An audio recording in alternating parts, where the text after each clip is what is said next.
ఇడ్లీలని ఇట్లా కోస్తున్నాను అనమాట ముక్కలు ముక్కలుగా.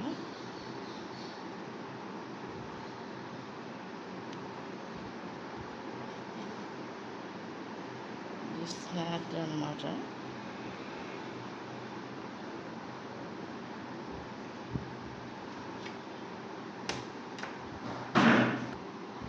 ఫ్రెండ్స్ ఇవన్నీ కూడా ఇలా వేసుకుంటున్నాను అనమాట. ఇది స్నాక్ తినొచ్చు అనమాట ఫ్రెండ్స్. వీటిని దీంట్లోనే కర్రీ కూడా వండొచ్చు అనమాట. ఫ్రై అనమాట, తోటకూర వేసి దాన్ని లివర్ ఫ్రై అంటారు అన్నమాట ఫ్రెండ్స్. అది ఈసారి చేస్తాను అనమాట. చేసినప్పుడు పెడతా వీడియో. నేను 2 తీసుకున్నా ఇడ్లీలు చూపిద్దామని మీకు. మొత్తం 3 ఇడ్లీలు తీసాను ఫ్రెండ్స్ నేను.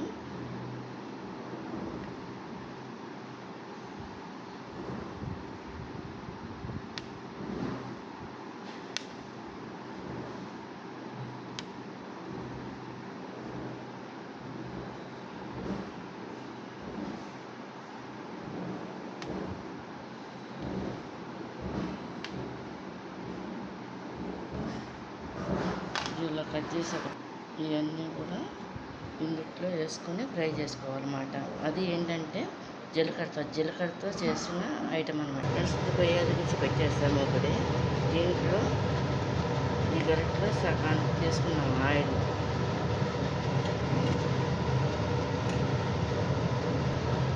ఫ్రెండ్స్ ఇందులో కొంచెం జీలకర్ర వేస్తున్నాను అనమాట. ఓన్లీ జీలకర్ర.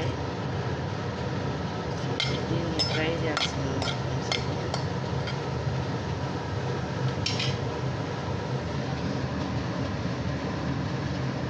ముక్కలు ఉన్నాయి కదా ఫ్రెండ్స్, ఇది దీంట్లో వేసి ఫ్రై చేస్తున్నాను అన్నమాట.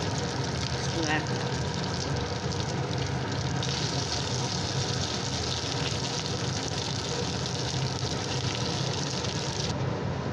ఫ్రెండ్స్, వీటిని ఇలా ఫ్రై చేసుకుంటారు అన్నమాట.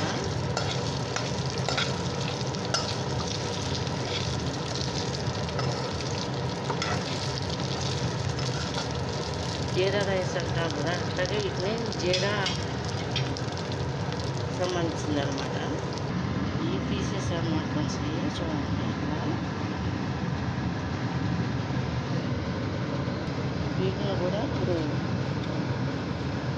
ఆయిల్లో వేసుకుని ఫ్రై చేసుకోవాలన్నమాట. మళ్ళీ జీలకర్ర వేసుకుని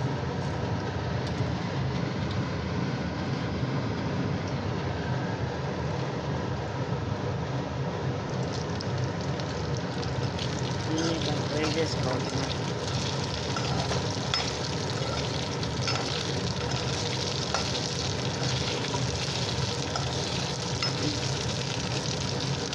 వీటిని లెవర్లు అంటారు అన్నమాట ఫ్రెండ్స్. ఇది ఇడ్లీ ముక్కల్ని లెవర్ ముక్కలని అంటారు అన్నమాట ఫ్రెండ్స్. దీంట్లో తోటకూర కలిపి ఫ్రై చేస్తే అది లెవర్ ఫ్రై అని చెప్పేసి అంటారు అన్నమాట ఫ్రెండ్స్. అది కూడా చేస్తారు సార్. ఇది ఏంటంటే ఓన్లీ ఒట్టియే చేస్తున్నారు అన్నమాట. ఇందులో ఏమీ అవసరం లేదన్నమాట, ఓన్లీ ఆయిల్ అన్నమాట. మనం ఇష్టం ప్రకారం మనం వేసుకోవచ్చు అన్నమాట. కావాలంటే ఇందులో సాల్ట్, కారం కూడా వేసుకోవచ్చు. లేదంటే మనం అవసరం లేదన్నమాట. అంటే ఆల్రెడీ మనం ఇడ్లీలో కలుపుతాం కాబట్టి తగినంత, అందువల్ల నేను వేయలేదు.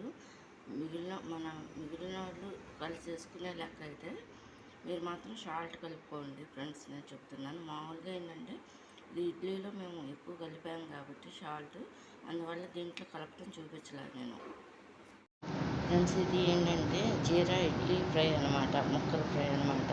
ఇది కనుక నచ్చినట్టు లైక్ చేయండి, షేర్ చేయండి, సబ్స్క్రైబ్ చేయండి ఫ్రెండ్స్. బాయ్.